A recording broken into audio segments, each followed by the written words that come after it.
Time is 3:16. Members present, myself, Charles. We have wastewater treatment facility operator.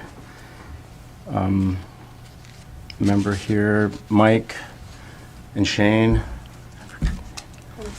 Alyssa is doing the live feed today.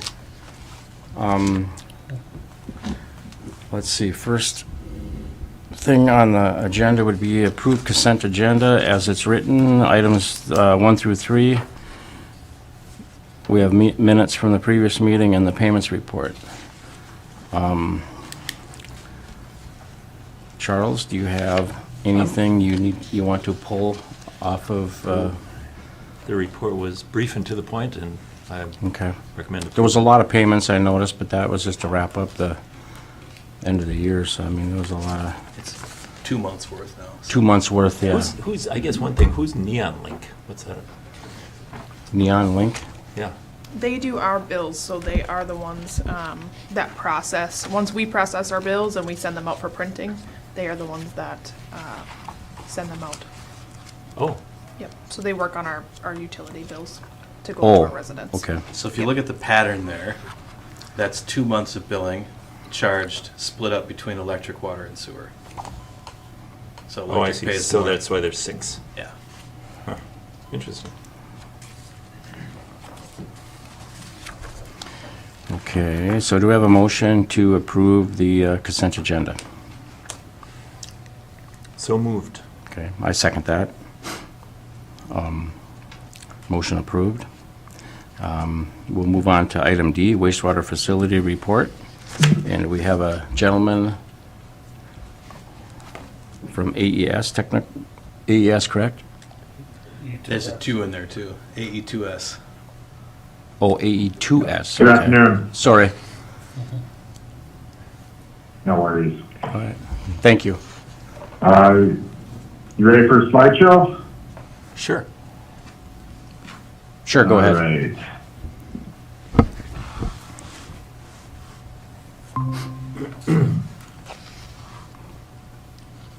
All right, are you seeing the screen? Yes. You're seeing slides on the screen? Yep. Okay. We are. And All right, so when I pop this up, it's all I'm gonna see, so I'm not gonna, I won't see your camera, so if you holler at me and if we want to take a break or something, I won't see your hands waving. So I've got about 17 slides, and so probably 15, 20 minutes. But go ahead and stop for questions anytime in here, or stay into the end. All right, so topics. I'll start with recommendation. Won't leave you in suspense. This is basically going to be a summary of what's in the memo, but just a little more commentary with it. So we'll start with the recommendation, go into a few more of the details, and then what's looking like for next steps and a few other items. So costs are always a big deal. Try to focus on the capital costs for this part. So the initial recommendation is to move forward with an interim installation of the odor control system for the waste activated sludge, or WAS tanks. In terms of getting a handle on the odors, this is the spot that seems like it needs the most focus. And so that would be the one that we'd recommend moving forward with initially. Some of these items will additionally make some improvements, but they're probably improvements that aren't going to be quite as meaningful as that odor control system. And the aerator upgrades in particular, that cost number is getting to be more significant. The aerators are really the heart of the system. And so that was looking more like it might need to be more part of a funded capital project and do some funding development for that. So this is the initial recommendation. Move forward with the odor control system first and start to package some of these other items together as part of a larger project that could actually get some funding development behind it. So just a little bit on odor sources. At the plant, there's three main places that odors are going to come from. There can be others as well, but these are the three main ones. The headworks, this will generally be a hydrogen sulfide or a rotten egg odor.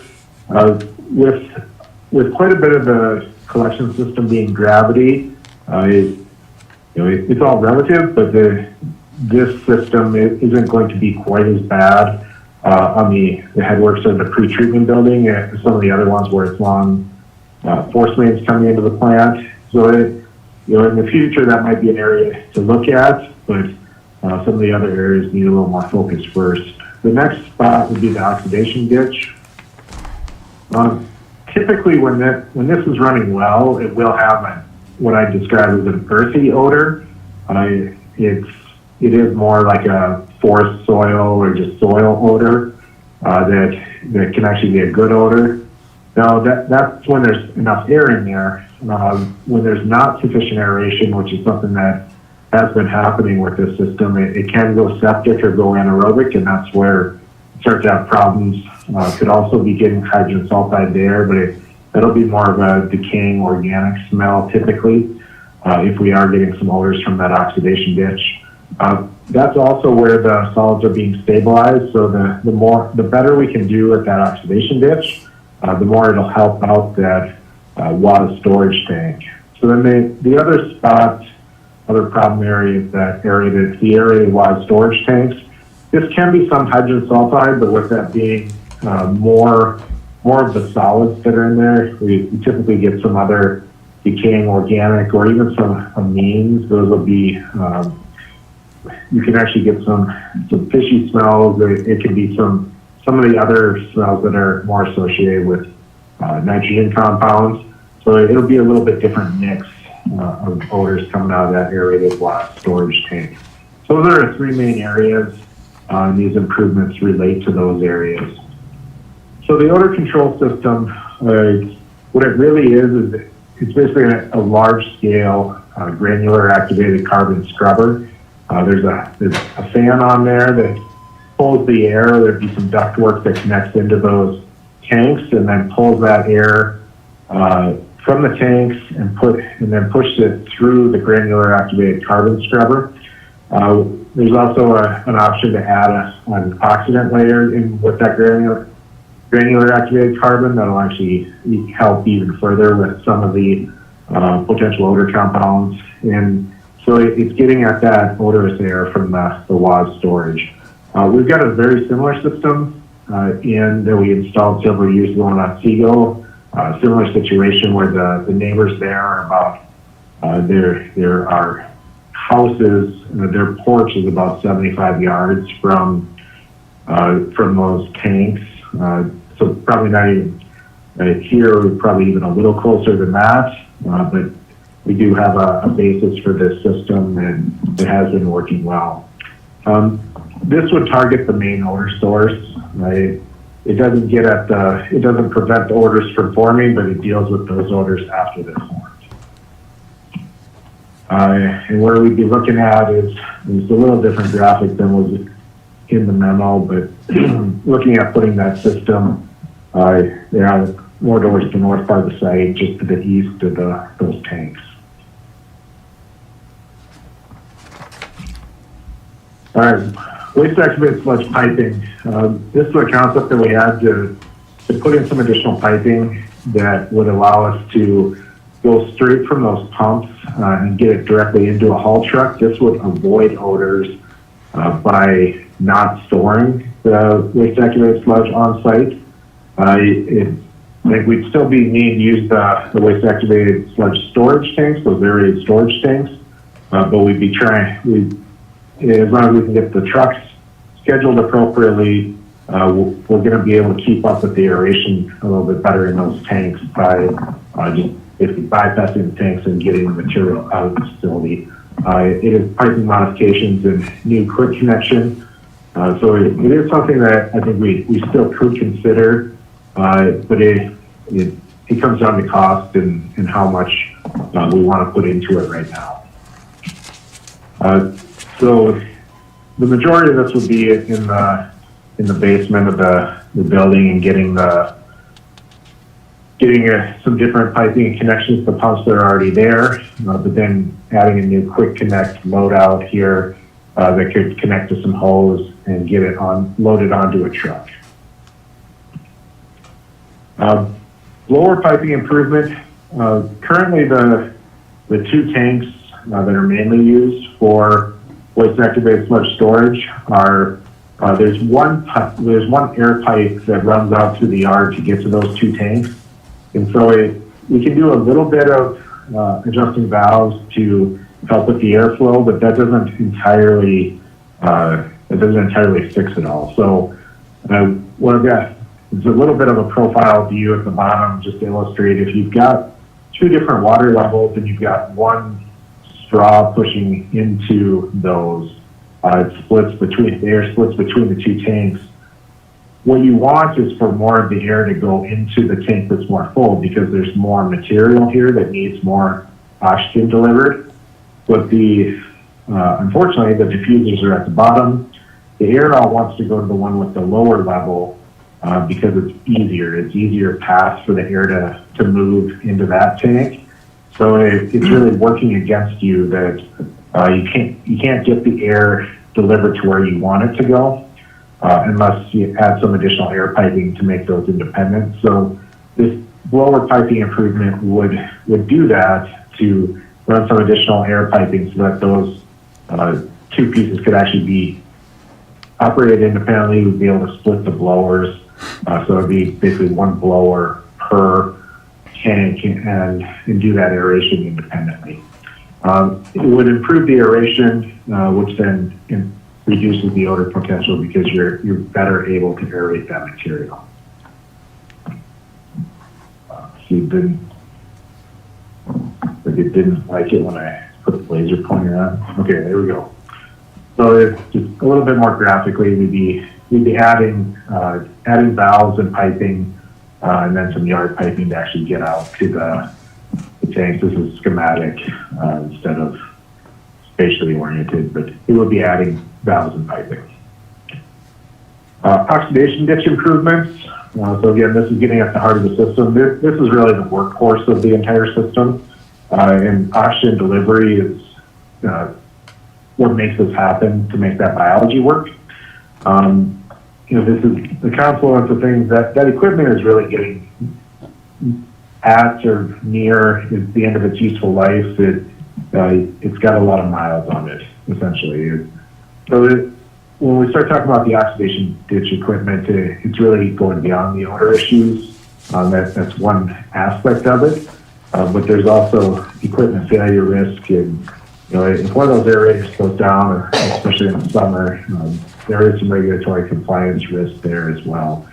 So we looked at this one two different ways because replacing that equipment isn't the easiest thing to do. You're essentially trying to change the jet engine while you're in the air flying. So we looked at it two ways. One, what we'd really like to do is just replace the aerators and add some additional horsepower there, which basically directly equates to the oxygen that you can deliver with that additional horsepower. So it would add aeration capacity. The way that we put this together,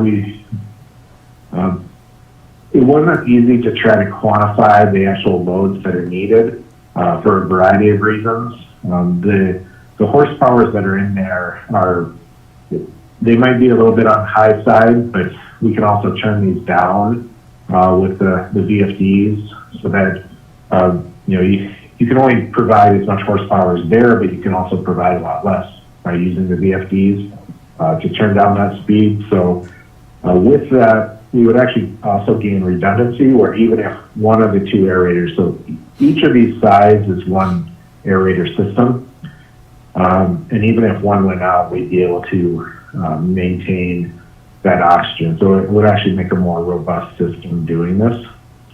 So that's the first alternative. The second way we looked at this is because changing those aerators it's difficult. I think we need to spend some money on temporary aeration during the construction project itself, which is money that would be necessary to do that construction, but it also isn't long-term value. You're not getting anything long-term for that temporary aeration. So we also looked at adding an aerator just off to the side. And that would also provide additional aeration capacity and give us some of that redundancy, but we're also not providing equipment renewal there. It's also somewhat compromised in that because of the geometry of the tanks, we'd only be able to get the two outside channels aerated. We wouldn't be able to get to that inner chamber with that tight turn there. You really need some of the straight tank like it has set up for the two aerators that are there. So this one has better constructability, but it is somewhat compromised. So I guess it's back to cost summary. We do have ranges on here. I actually had a conversation with the equipment rep this morning, and some of these we got pricing 7 months ago initially, and it sounds like those prices are still holding. We think we would be able to stay down towards the lower end of these ranges, at least for that first line item. And but again, there's ranges on here. The construction pricing has been a challenge for most of COVID, but particularly in the last year. So that's the capital cost that we're looking at. The odor control system operation and maintenance cost. Most of this is going to be replacement of the granular activated carbon. It has a certain essentially life. There's a certain amount of odor removal capacity to that carbon. And so the big range here, there could be cost differences on how much replacement of that granular activated carbon costs, but this is more of how fast that will get used up. It's one of those things we won't really know until you start using it, how quickly you're going to burn through the carbon. It's also, you probably don't need to have it on all the time. This time of year when there's less load going to the facility, as well as the colder temperatures, you're just going to get less odor generation during this time period. So this is something to work with the operation, and there'll be a learning curve there, but putting a range on that annual operation and maintenance cost. Several of these others are really negligible in terms of O&M cost. This is just a better way to be doing things. And frankly, it might actually go down somewhat for overall O&M costs with some of these improvements. The additional aerator, we wouldn't be able to get that turned down quite as well if we do that second version of just adding a third aerator instead of doing the replacement. So there probably is some additional electricity costs associated with that alternative. But looking more towards the aerator upgrade once we got some of those constructability items figured out. All right. So hit on next steps just a little bit and then do a few questions. So our first step is be, presenting you all this information. Don't want to be too presumptuous that we should just start moving forward with it. That we would need to figure out that, do we have the right project scope and make that decision? Is the odor control system, is that the right piece, and move forward with that, or maybe a little more, maybe a little less. But I was initially focusing on just that odor control system, what we would need to do for it. We're sitting here in early January. I'm assuming that in a perfect world, this thing is started up by May, but I don't know that we're going to be living in a perfect world. If we go to a traditional design bid build implementation, we might miss most of the summer on that. This equipment alone is from approved shop drawings, even after we've bid it, it'll probably take a month for approved shop drawings, and then 20 to 24 weeks. So ballpark 4 to 5 months from when the contractor can place that order to when we'll actually have the system showing up on site. So that, just that equipment delivery time frame is pushing it out quite a ways. One thing that we can consider based on these initial costs is that we could break this into two parts and do solicitation of quotes.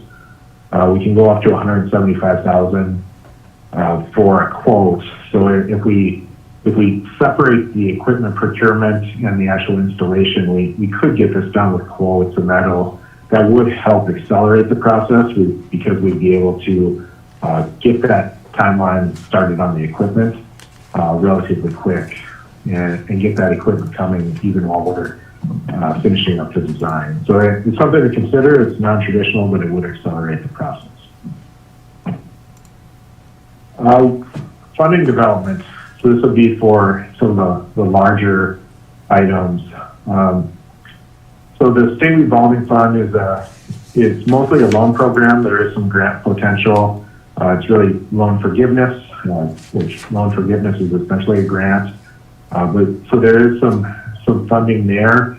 That's essentially the baseline for these larger projects, and it is an avenue that you could pursue. If we want to do that for this equipment renewal, we have to get a draft facility plan turned in for that equipment renewal by Friday, March 3rd, and that time frame is going to go really quick. But we've had some initial conversations with MPCA already on what their expectations would be for an equipment renewal facility plan, more with that focus, and based on that scope, they felt that it wouldn't need to be very robust, that we wouldn't necessarily need to look at all the alternatives the way you do with, like a facility expansion where they require looking at alternatives. So we could keep this pretty streamlined. I think that's realistic, but we would want to get started fairly soon to be able to meet that March 3rd deadline. So we'd have to get a draft submitted by March 3rd.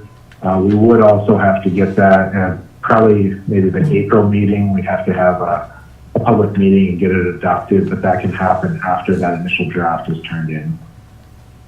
A couple of the other items, you've probably heard in the news, there's a pretty healthy budget surplus. I think that also means there's a lot of people competing for state bonding money, but that's an item that should definitely be considered.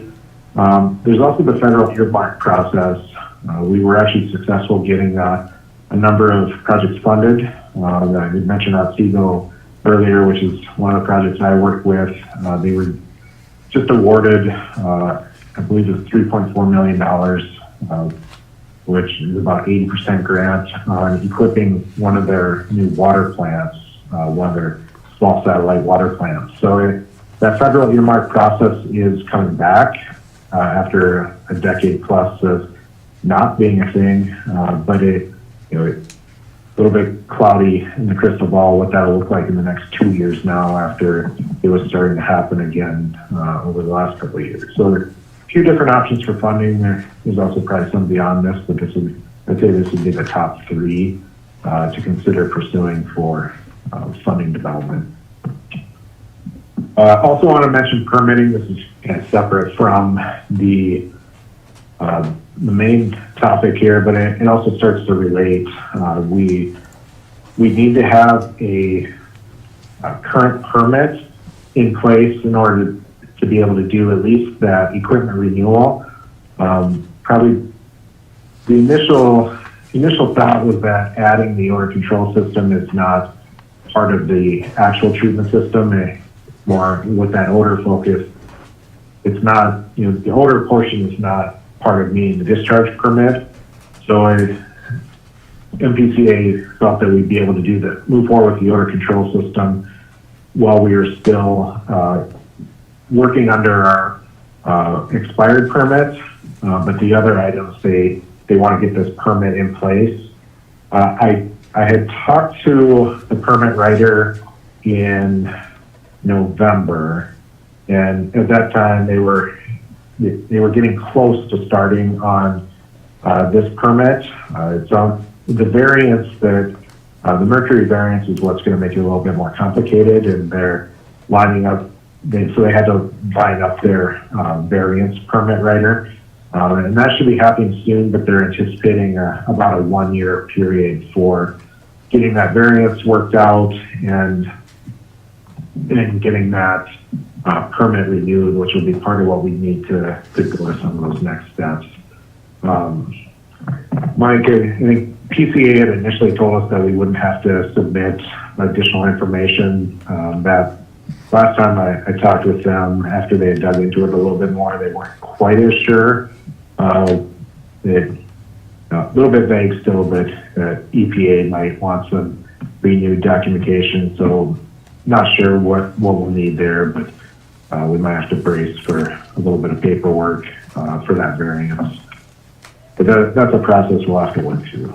So that's, I'll get back over here and do questions. There must be some. Oh, there are. So you've listed several options here. It sounds like I'm not quite clear on the timeline that we're talking about here, but as you say, it's worse in the summer. The odors tend to be worse in the summer. So under any of these timelines, is there odor control that could happen to mitigate the problem during this upcoming summer?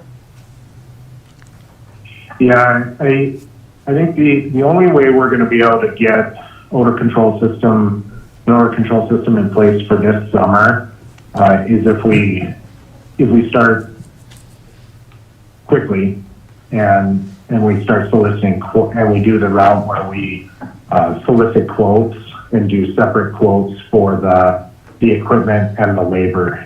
I haven't laid out detailed timelines for those, but it just kind of gut feel and how these projects typically go. Getting the equipment on site is going to be the long lead part of that. The actual on-site construction work is probably, it could be as short as a week. It could be 2-3 weeks, depending on what contractor is successful and how their crew approaches it. But it is mostly about getting that equipment there. So, And that would be that's for something that the blower and the GAC system only, or because that would not, like, that's not aerator replacement that could happen in that under that timeline, right? Correct. That would be for the GAC odor control system, and it's essentially a fan it's a big fan that goes with that to pull the air in and push it through pull the air from the waste activated sludge storage tanks and then push it through that granular activated carbon. Yep. So that's the piece of equipment that's a 20 to 24 week lead time. Yep.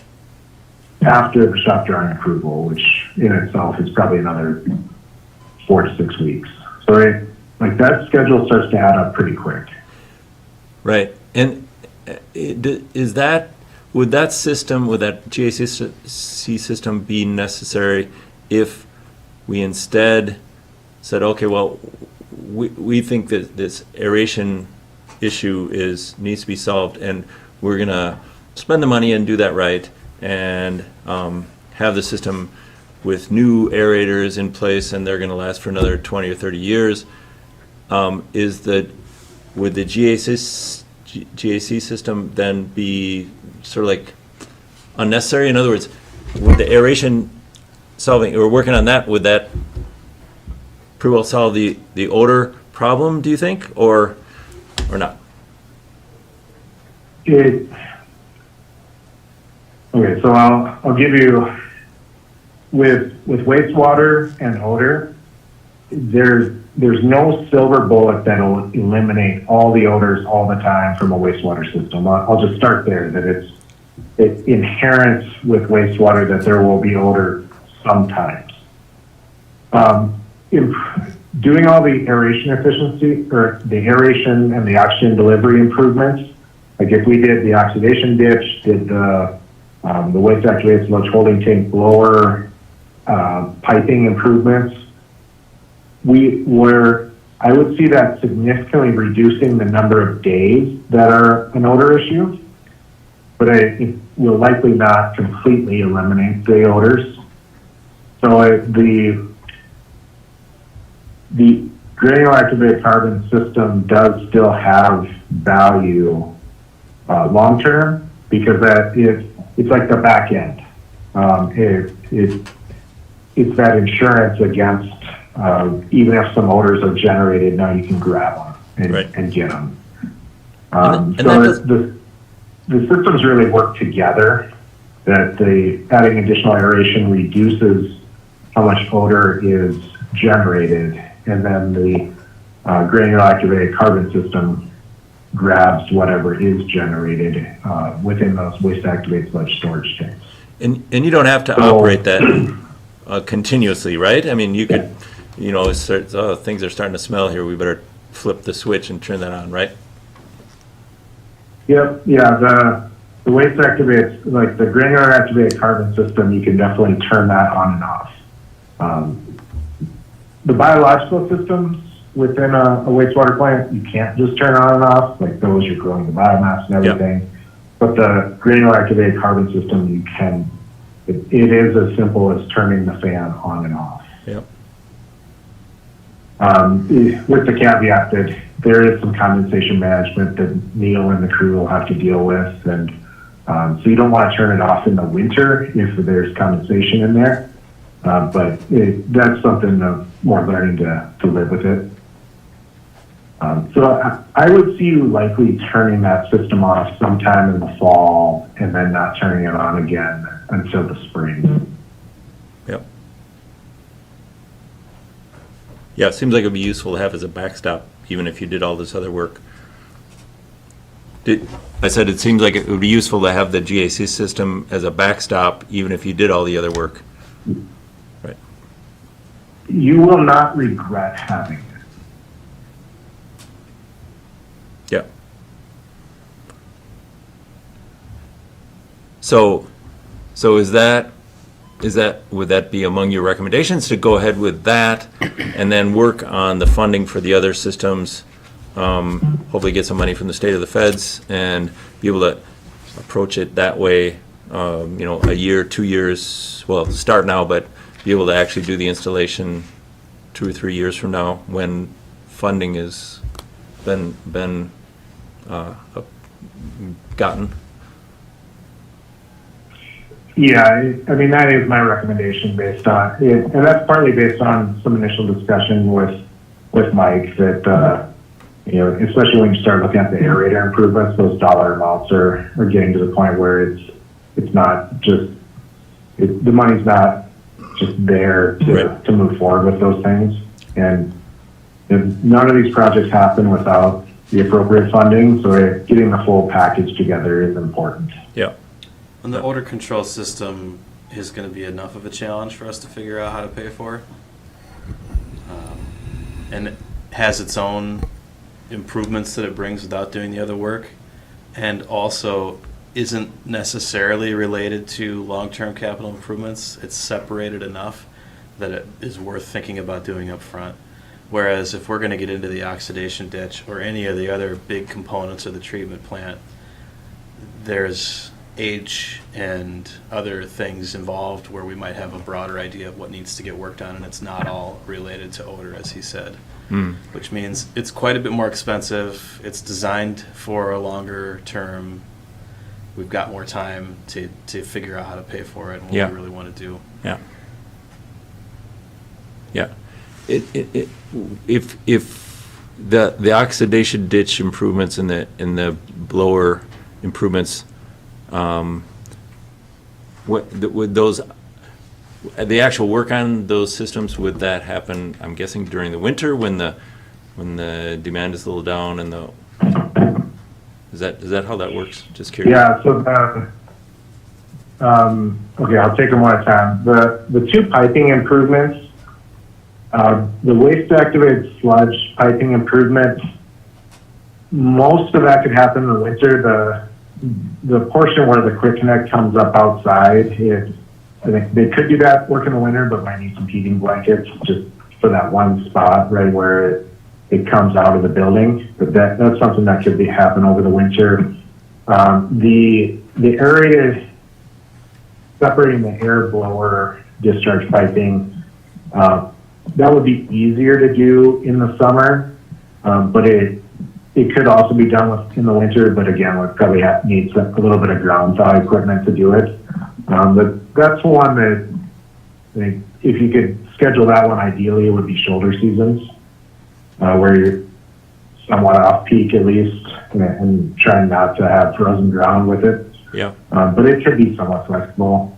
The aerator the aerator change is probably the most challenging. Again, I think that one probably is shoulder season when you're going to want to target that. But bringing in some temporary aeration equipment, we actually worked with the manufacturer to look at how that could go in, and they've got a version of those aerators that comes as a package on an actual, essentially structural frame. And so that shortens that timeline, so you can take the old stuff out. I mean, you get all the wiring done ahead of time, so you're ready. Take the old stuff out, pop that new one in on that structural frame, and that's really the critical point where you need the supplemental air, the temporary aeration system, while you're getting the first one done. Once the first one's running, there's enough new capacity in that first one that the second one's actually fairly easy. That one you could kind of take your time with, or the contractor will be able to take their time with a little bit more. But the first one is the crux of that construction project. Yep. And meanwhile, wastewater is flowing through there the whole time, right? Jeez. Yes, it never stops. You're right. Wow. That is the challenge. Yeah. Yeah. And that's really, these concepts need some more work, right? To think about the logistics of how they're actually going to happen.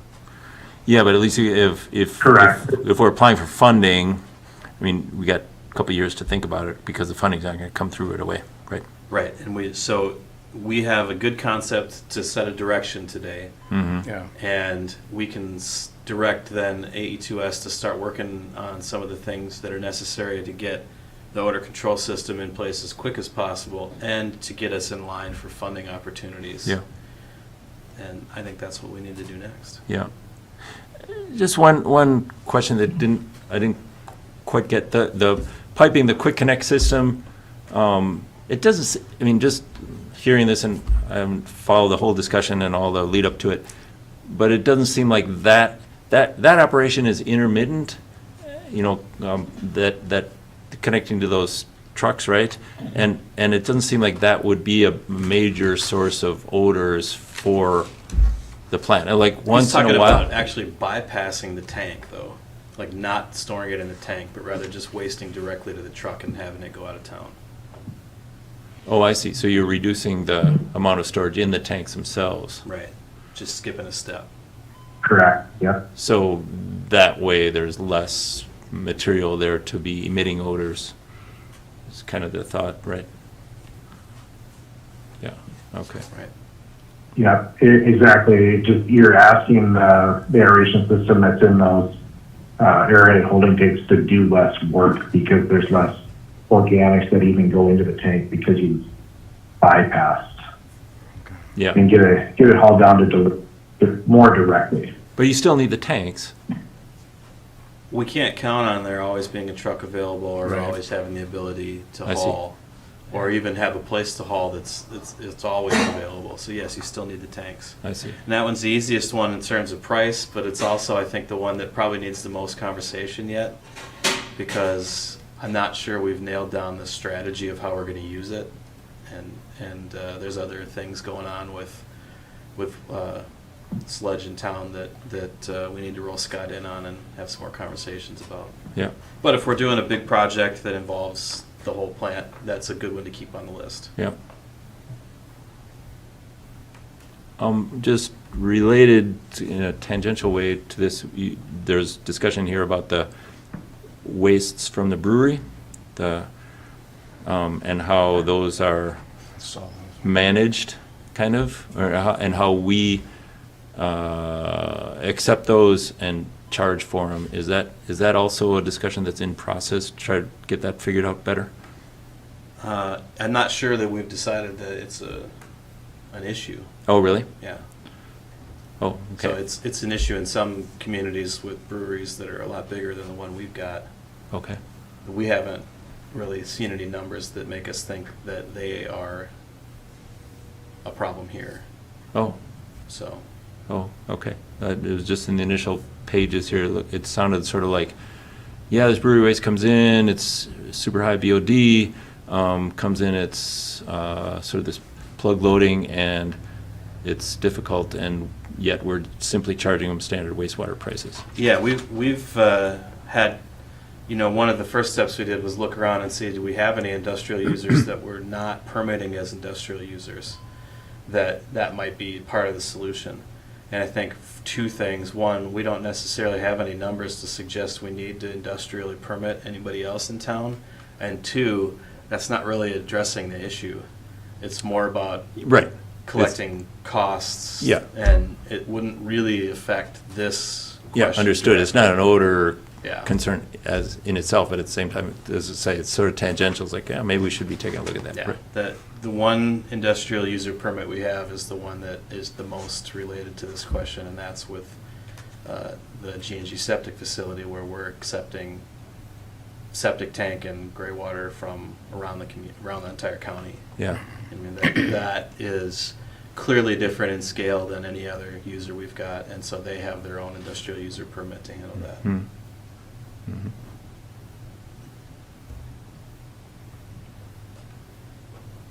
Okay, so what's needed from us here at the PUC? Well, if you want to think about the idea of this summer having anything be different, I mean, the first thing is that may not be possible, but if it's going to happen, we need Scott to start now. And I think that he could just start with, developing the plans further as to what exactly is going to get built, and then he and I will work on the figuring out how we're going to bid it out part. And Yeah. you can see the price. We will work with you on what's the strategy we're going to use to pay for this. So all those pieces kind of have to be going at the same time right now. Yeah. And so we're looking for head nods that that is what you want. And if so, we will get working on it. I don't know, to me, it's like, it makes sense to work on that odor control system. And it's going to be a long-term asset, and it's going to solve problems immediately. It'll sort of be a good, something to say to the community, you know what, we're on this, and we got something going, and with luck, things will be significantly better this summer even. I don't know, it seems like it's a reasonable first step, and why not try? Well, the process we're using is bring in expert assistants, evaluate the system, and give us their best strategy, and this is the best strategy that they've come up with, and I think that it's the one we should follow. No. And it says right on here, we want to think big and go beyond. So I'm all for that. Every page. So, anyway, I don't know. You like their motto. I know. Think big. It's very nice. Go beyond.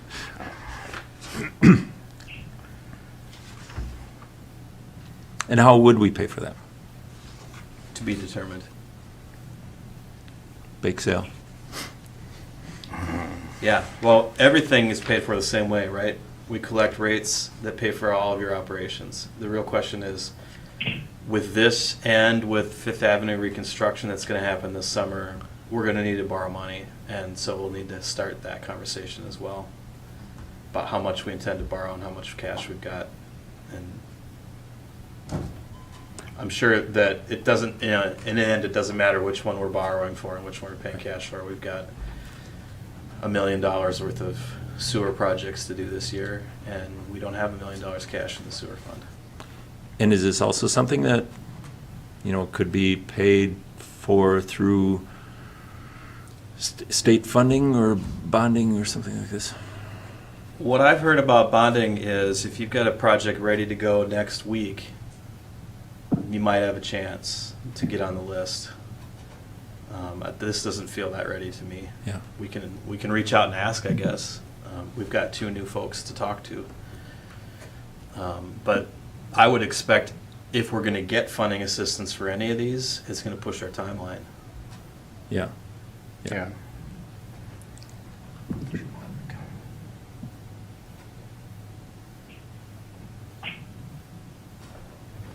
Yeah. Well, I mean, unless you say, well, this would be fiscally irresponsible to go ahead with this, then, I don't know how to do a better job of setting this up. Like, this is what, we've brought in somebody who does this for a living. They've told us what they think the best idea is. That, for me, that's the most fiscally responsible way to deal with this. So it costs what it costs. We know what the current problems are, and when the choice is really try to do something and this is what it costs, or live with the issue. yeah. And keep in mind what he said, and I think what we've tried to be clear about all along. This is not a silver bullet. This is not a guarantee that it'll never smell again. I guarantee it will smell again. Wastewater does smell. Yeah. Yeah, no, and understood, and it's a sort of a multi-pronged approach, and that's, seems smart.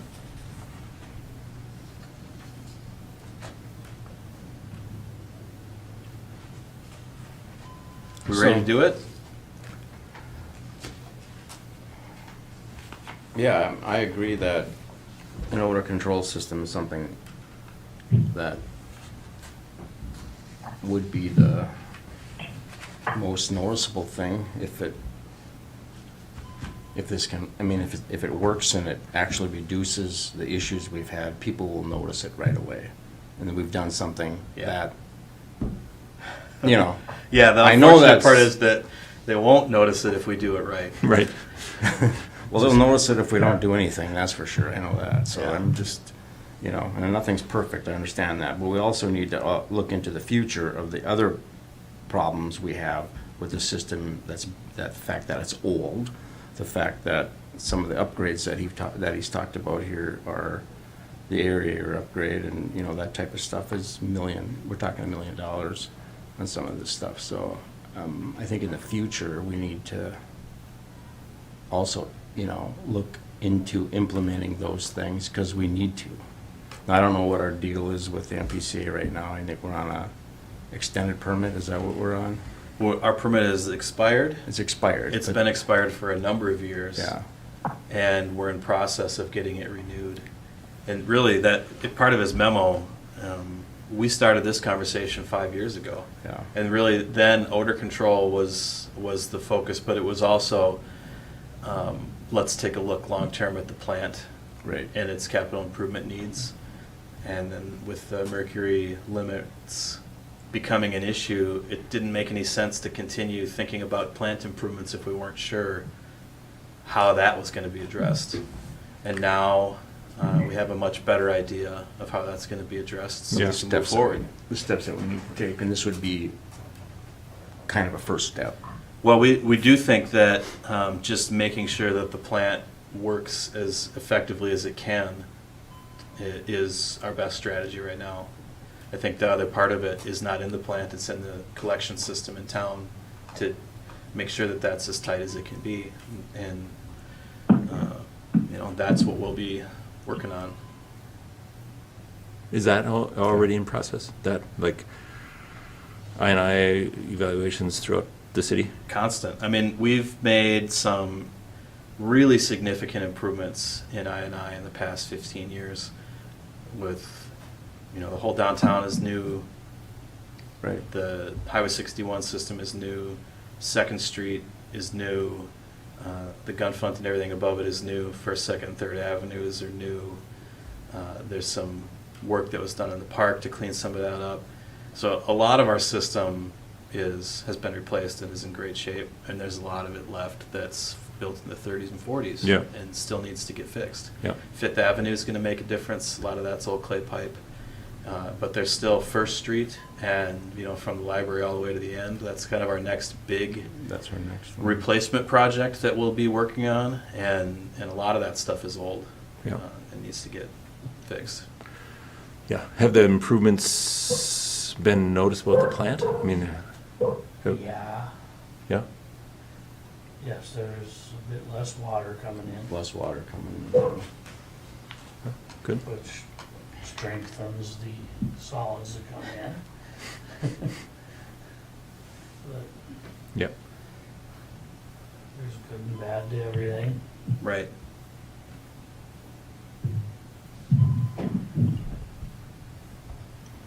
Well, if this, it sounds like you both are okay with the direction Scott's suggesting, so Yeah, we're just gonna have him start, I agree get with- it, put in the package together to do the GAC order control system, and Scott and I and Neil will work on making that happen. And so the next conversations we'll have will be timeline and funding conversations. Okay. Yeah. And Craig and I can chip in, if you need. So, no problem. Get your checkbooks out. Right. Yeah, well, we'll send you a bill every month, don't worry. Yeah. Okay. Anything else for Scott? Well, sounds good. Look forward to working with you on this and making some improvements in the odor situation. Just a real general question before you drop off the line here, is suppose we went through this whole, well, we wouldn't go through the whole list, we'd stop at the aerator upgrade. Suppose we did all that, how would you feel about the long-term viability of the plant at that point? In other words, like, do all that, actually, the plant's in pretty good shape and should hold for another 20 years, or something, I don't know. 50. When was it built? Upgraded last in 80, 89, 89? 88. That was the last major, Right, and parts of it are from before that, yeah. but these major components have been in operation 24/7 since then. Yeah. Right. Yeah, I'd say, so if I just kind of mentally trot through the systems, I'm not going to get every single one of them, but I'd say you probably need to put a pretty good chunk of rework and probably some reconfiguration into the headworks. And I'll just start, like, as water flows in the front door, Yep. and kind of walk through it. The first thing you hit, so it's pipe and then influence screen. That I think is actually going to need some probably reconfiguration of the building to get a new screen in place. The grid system, from what I understand, isn't really even working anymore. So that the grid equipment probably needs full replacement, possibly reconfiguration. Those influent pipes, Neil and I haven't talked about that in a while. Sorry, the influent pumps. That would be a decision. Either you're going to do that on maintenance budgets where you kind of replace one pump at a time, or you redo the system. So that's the preliminary treatment. The next step is oxidation ditch.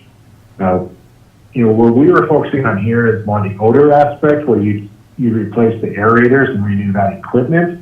But that concrete actually needs some work as well to make sure that you do get another 20 years out of it. So there's a little bit of structural plus the equipment there. The clarifiers, the one mechanism is older than the other ones. The older mechanism definitely needs to be replaced.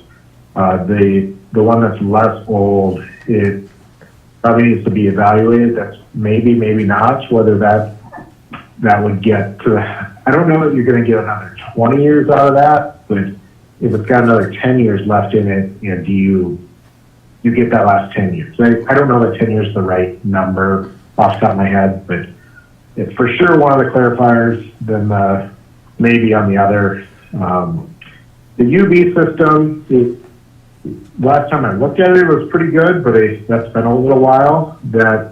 You've got good water. So that the UV system, we're not pushing it real hard to be able to meet disinfection compliance. But with those UV systems, often you get to the point where you can't even get spare parts anymore. So that I put that one in the maybe category.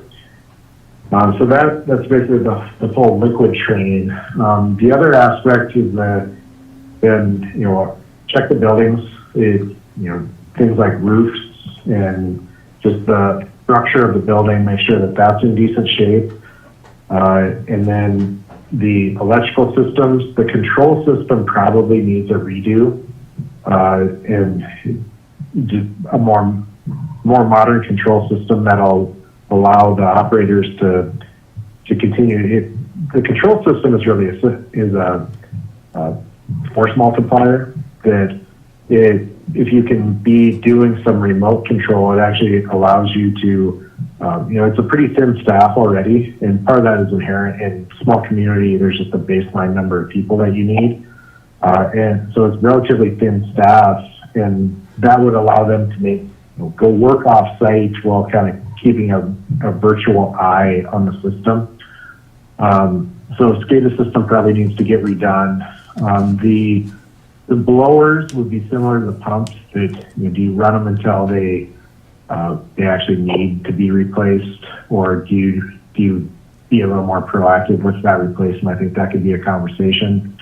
The valves, if we're going and doing this type of project, we probably, a lot of those valves are okay, but some of them likely need to be replaced. And then some of this I just have to ask Neil, because he's there every day, like that the storage building. I'm just not sure. Maybe just to bring it back to the big picture, though. There had one over everything. The strategy here was, how do we deal with odor? And some of these things that he's kind of split out as the next step are really both dealing with odor, but also dealing with the long term of the plant. And if we're going to go out and search for funding to help with things that are for the long term of the plant, we're going to put the whole package together. Yeah, which is why I was asking. It's like, because, so like any repair, you start making it, and then you find, oh, shoot, well, this also needs replacing, or this is, so. And we do, a lot of mechanical equipment in the plant has been repaired and or replaced over time. It's not like everything that's in there is 40 years old.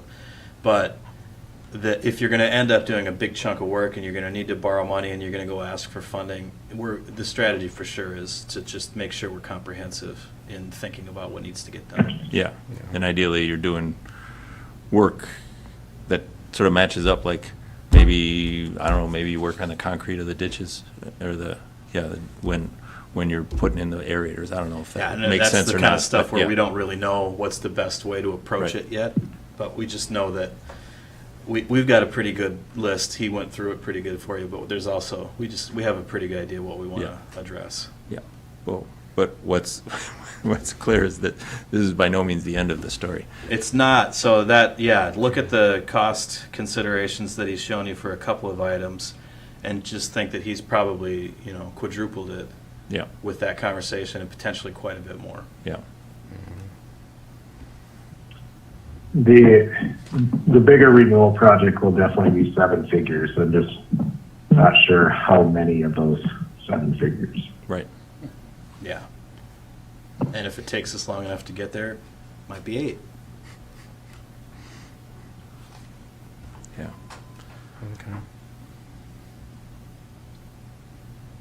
Okay. Well, thank you, Scott. Appreciate your Well, time. thank you. Appreciate the opportunity to have the discussion, and look forward to getting after the next pieces. I'll let you get on with the rest of your agenda. All right. Thanks very much. We'll be in touch. All right. Thank you. Bye. Bye. So then, gonna move ahead with putting together a plan of attack for the odor system. We'll act as if we're going to get it done this summer, and we'll keep you updated as things develop and as decisions need to be made. Okay. All right. Next item, Neil, downtown lift station pump replacement. Yes. Let's see, where you acted on it. Okay.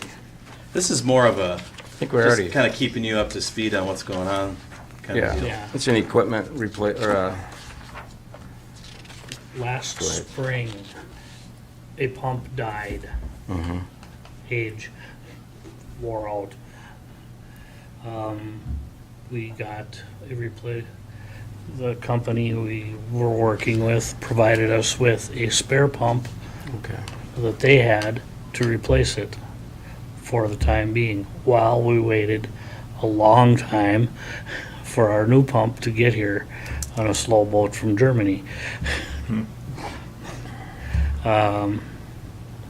That pump arrived and we installed it in place of the one pump that we still owned that was still working, to send that off to be assessed for rebuilding and lifespan, whatnot. And it came back, the report was not rebuildable. They wouldn't even reassemble it for us to use it as a spare. But, so we have a second new pump coming. There's 2 pumps behind City Hall. With that, with both of those pumps being new, that the old pumps were probably original to the lift station when that was built, probably over 25 years ago. 25 plus, yeah. Okay. It's not bad. I mean, that's pretty. No, no, That's great.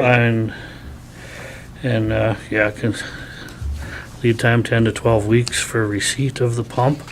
We're halfway through that, maybe. So you have 2 pumps on order already? One's already installed. Oh, right, because that thing came on the slow boat from Germany. Yeah. Yeah, So this is done, like the This decision is making, we half already done. did it. We jumped in front of you on this. Nice work. And yeah. it would have been a lot more timely in December to mention that we jumped in front of you, a couple days ago, but now it's been a few weeks. That's Mhm. fine. So. Yeah, I was estimating getting that put in sometime in February. I told them to just order the pump, and anticipating we'd have an ability to cancel if you guys bulked. But I don't know that we're still there. No, we don't want to cancel it. And No. you can see the costs of rebuilding it are very close to the cost of a new one. So Cost we of just, a new it wasn't a decision. What happened to the borrowed pump? Is that- It's still out there. So the new one would replace the borrowed pump? Yeah. Yeah, And then we don't have a backup then? no, that's the only lift station that uses that model pump. And I don't know, do we want to have $30,000 sitting, waiting Yeah. to be They've got it. used in They've got 30 it. years? Yeah, that's right. We'll borrow it Get again. their spare back. So then when this is done, we'll basically have 2 new pumps. Yeah. Yeah, the only thing left to really go to heck would be the controls. Right. And I do have to talk to Dave Sather about that. And we'll probably replace After those when we the- reconstruct City Hall. 'Cause they're sitting right on Yeah, the that'll, concrete out back there. yeah, the controls have been a little, they're showing their age too. They're as old as the lift station, and components have been failing. When are we reconstructing City Hall? I don't know yet. I wasn't aware this was on the. Okay. So you don't need our approval on this. This is just This is for your information. our information. I hope you approve. Oh, I Well, approve. yeah. I think you don't need a motion on it or anything Nope. like that, no.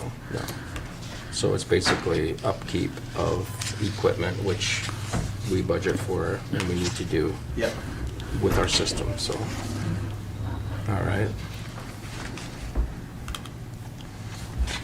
Thank you, Neil. No Oh, problem. this is the paperwork, yeah, okay.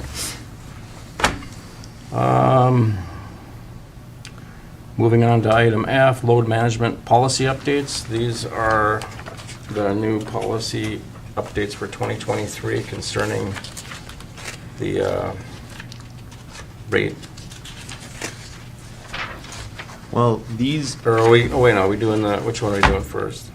No, not the, yeah, go ahead. yes, sorry. So these are policy descriptions for our 3 special rates, Right. the off-peak dual fuel and the home EV charging rates. They include the new 2023 electric rates in them, Okay.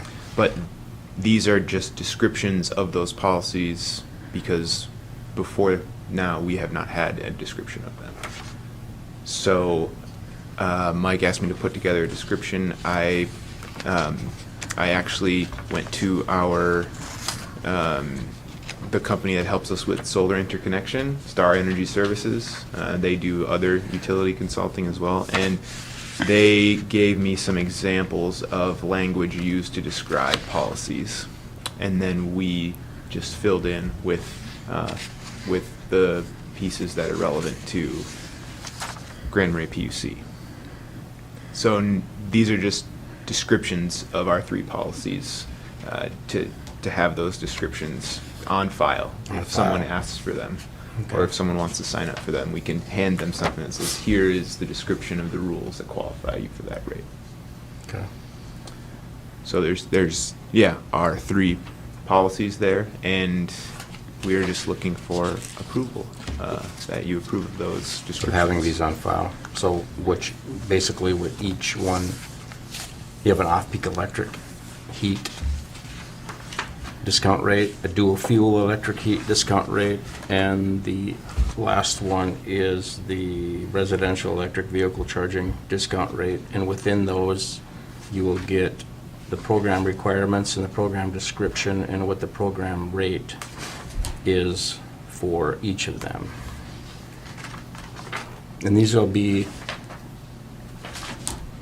these will be put into the city website then, so people can They'll be available for people to see them. see them, yeah, so they Or, know. you know, we'll hand them out. People Okay. might like that as well. The important piece here is they didn't exist before. Yeah, And so what were the terms?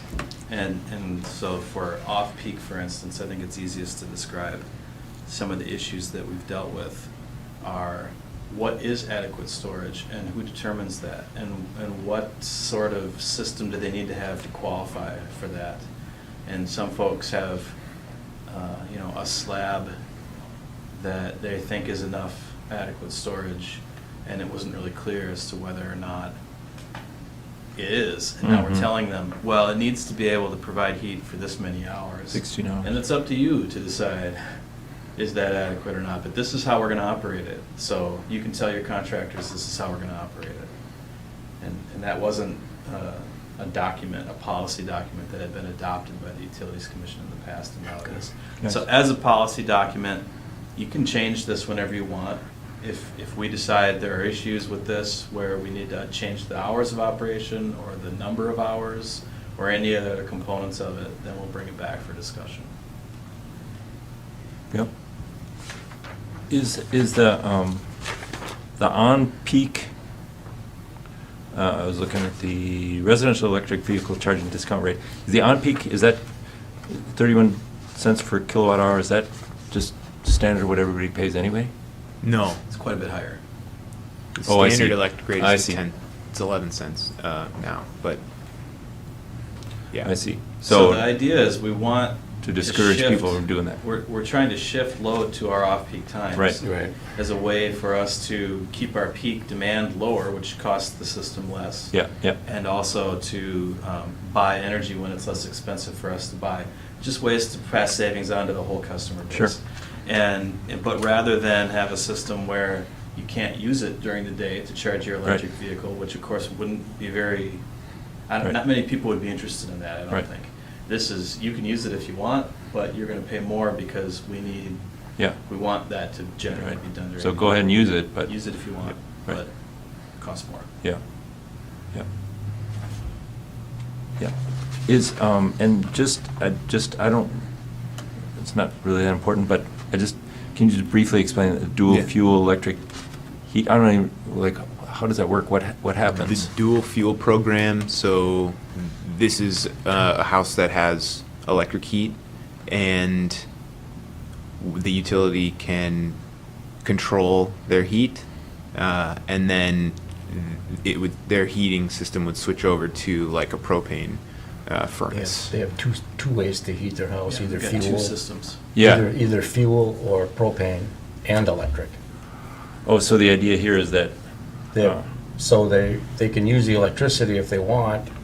On the times that it's available, and they'll get a reduced rate on that electricity that's used to fire that so-called electric boiler?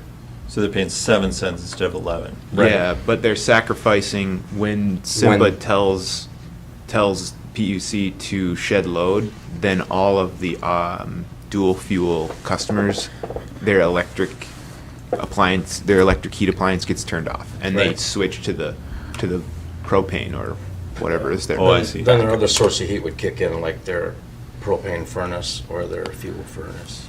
I see. So it's You have to yes. have two systems of heating in order to qualify for that I see. reduced rate. So they're just at the whim of SIMPA or whoever it is. Well, it's all based on the market. Right. Yeah. So on those really cold days around Christmas, I think we were asked to shed load, and so Alyssa sheds load. She pulls the lever. big lever, and Yeah. and their heat, They're screaming. electric heat doesn't work anymore, and so they have to have a backup. And in the policy document, we've said that they have to have a backup that lasts 72 hours. And it also has to be an automatic alternative Transfer. heating source, which Can't be- means can't be not a wood. fireplace. Yeah, Yeah. it can't be a wood boiler. Otherwise, people might scream when Alyssa pulls that big. And just so Yeah. you know, we never shed for 72 hours straight. I think it's 8 hours is the longest that we shed for. So this is to Okay. make sure the system is sized properly. I see. To give you an example, from what I see, because like you said, I am the one that kind of is in control of that. When I get an email that says, you know, you're gonna hit a high peak for the month, I go in and shed what we need to and decide how many hours that's gonna be. I've seen it when it's really cold. A lot of people are using a lot of their heat or a lot of their electricity to heat. That's when we can hit our peak. So winter is a pretty easy example to think about. But also in the summer, when people it's really hot, especially down in Rochester area where Simba is located. Right. And it's really hot, people are using their air conditioning. So they're using a lot of electricity for their air conditioning. We see where we need to shed as well. So that are kind of two examples as to what I'm seeing can adjust those or determine when we're shedding or when those high peaks are. So we shed load in the summer. What does that mean? Like, then people are paying standard rates for their lighting? Or what happens? Well, You we're can't not use shedding- propane to light up your house. Yeah, when we shed load in the summer, there's relatively few things that we can shed. Yeah. Because most of the controllable load that we have is heating related. So Right. that shedding load in the summer wouldn't apply. It does apply. I know people that have definitely had their heat on any month of the year in this city. Yeah, I So suppose. it's a possibility. For us, the peak that, matters the most to us happens in the winter too. Yeah. So it's not SIMPA that it matters the most to, but for us it is. Yeah. So we want that number to be as low as possible. Our biggest bills are January, February. Right. Yeah, well, it seems like a good thing to have this all laid out, documented, so. And now this will be the template we'll use if we need to create other programs as well. Okay. Nice. So we need a motion to adopt Please. these three descriptions that we're gonna have on file at the PUC and with the city, so our customers can understand how our rates are distributed and how we charge for them. Yeah, I mean, Okay. and assuming that, I think it's a good start, and if we have to tweak them as we move forward, that's fine, but I think it does cover a lot of how things are set up with a lot of customers right now. And I think, going back and tweaking them as we need. Yeah. They're really kind of bare bones right now. Right. So we can do what we need to do to them. do we or you need to worry that these numbers are the exact numbers that are needed? In other words, Oh. can those be changed? And if so, The- that seems a little funny. The rate? Yes, rate numbers. Like, .059 per Oh. kilowatt hour. Yeah, that's updated for 2023 based on the These are- action you took at the end of last year, and we'll just update that every year as a Every part of your year. rate change. Okay. and But it'll these, just automatically get plugged in unless we need to actually change like the language in it. but in approving these, we basically are locking in these rates as Yeah. listed here. For yes, now. For this- 2023. Since our, yeah. But they're not locked in for 2023. They're locked in until you decide to change your rates. So when Right. you make a decision to change rates, Then these that will change. every rate. Yeah. Okay, but Yeah, Including these. you've already approved those numbers. Yep. will Those we have been- approve some base numbers that relate to these, right? Yeah, you Correct. just said, we're gonna take all of our rates from 2022 and increase them by a percentage, so we did that. Okay, but anyway, Yeah. you're confident these numbers are what they should be, I guess Yeah. is my question, my main question. Okay.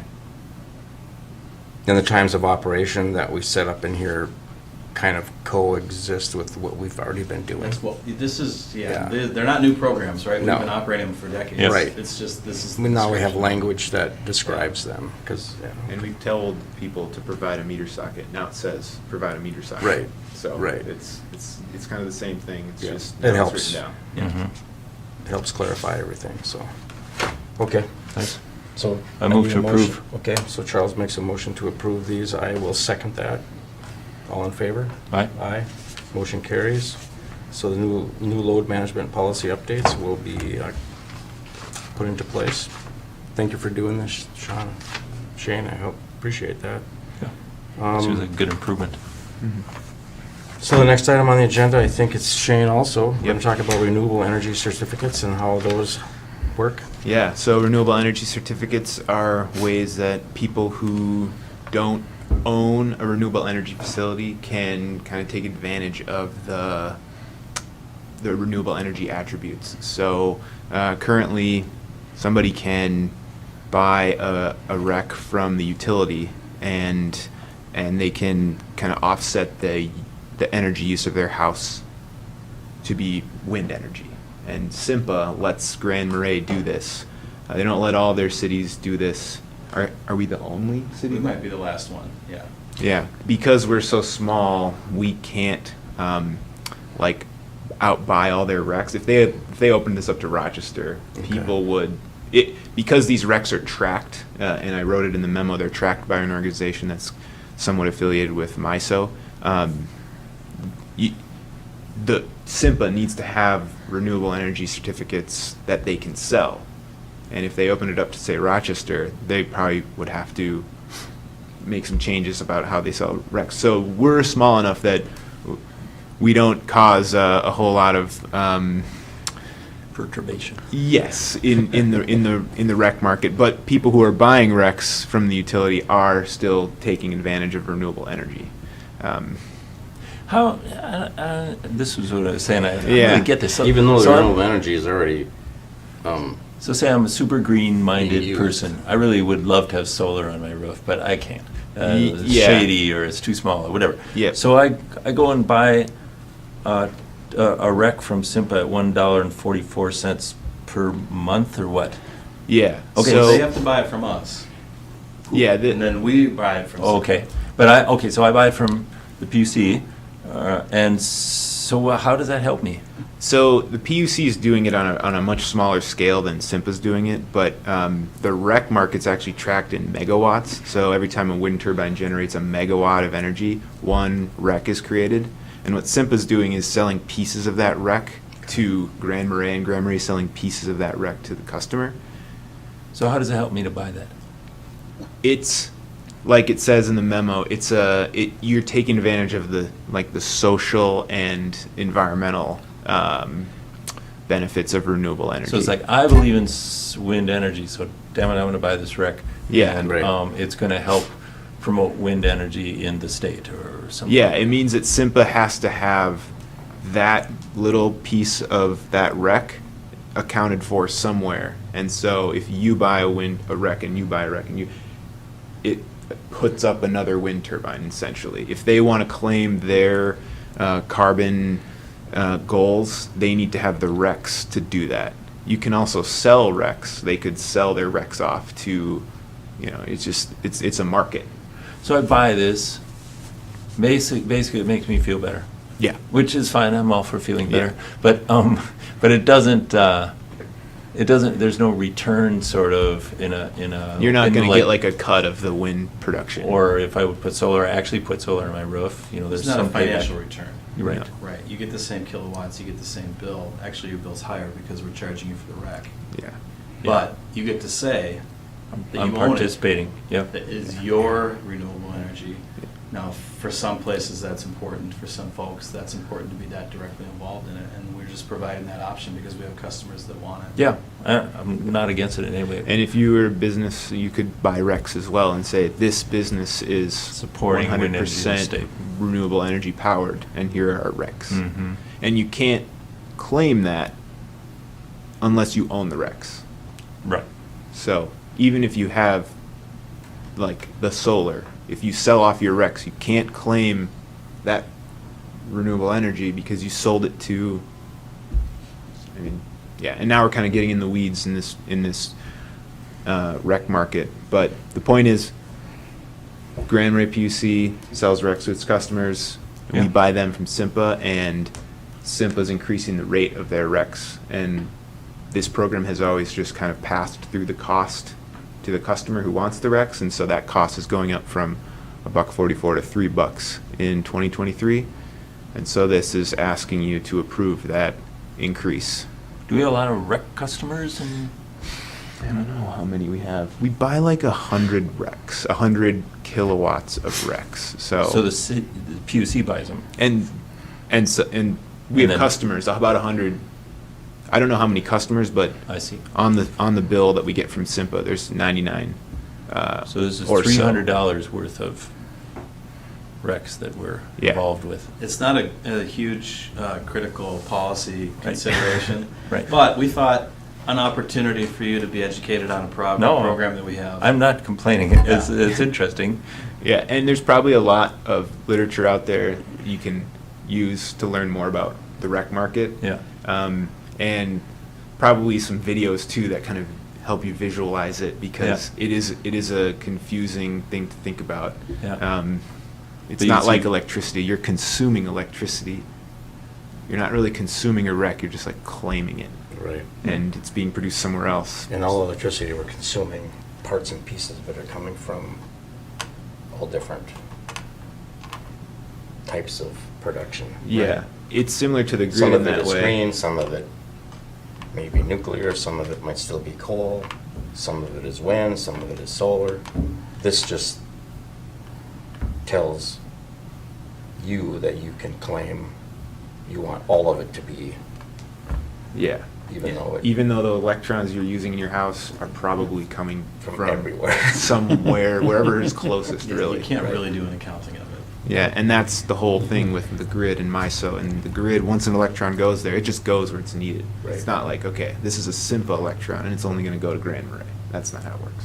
So, It's all thrown into the soup and you just take Yeah. your ladle out. yeah, exactly. No. So, So you're basically, it's like Yeah. So this is Simplest a, increase our rates, we're gonna match them. Yes, please approve this rate increase. we're yeah, just, please approve the rate increase. I move to approve. okay, motion's been made to approve. I second. All in favor? Aye. Aye. Motion is carried. And the new 2023 rates for Rex. Rex It's a big jump. is. I mean, it's doubling That the is price. kind of It is, a We different. went years without really thinking about the price because there wasn't a Right. lot of activity in the market. Yeah. And now we do have to think about the price because we Simple. need to charge enough. The entire idea of this is the customers who want it can have it, but other customers aren't gonna subsidize it. You Yeah. know, We're just a pass-through Yeah. cost. Right. We were subsidizing a little bit before, right? Just for a minute there, but not much. Just Yeah. for a minute. You know, we're talking about 32 cents. $20 annually. Right. Right. $3 Times million 99. budget, so. Right. yeah. Okay. I'm not sure the exact reason for the increase, why SIMPA's doing it, It's what the market. but the market is. Yeah. Well, Simplest price have gone up, right? So Yeah. there. Yeah. So, but like roughly, there's 100 of these sold in a year, maybe? So, Each month. oh, each Someone month, right, signs up per month. for a kilowatt. You know, we sell them in kilowatt amounts. So usually people say, oh, this month I will buy a rec. But But you- don't they say, I will buy a rec per month, per year?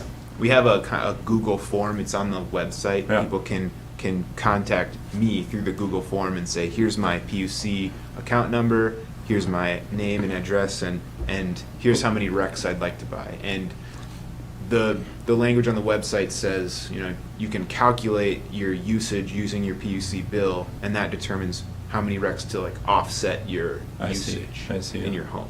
So is it, It's typically 1 or 2 kilowatts, depending on the customer and how much energy they use. and it's mostly residential? It's not like there's some business in town that says, Only I'm gonna buy residential 75. so far. Yeah. Only no- who?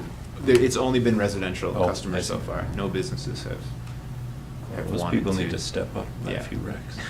They want. I thought we did have a business, Oh, did we? but since it's electric, we can't name names.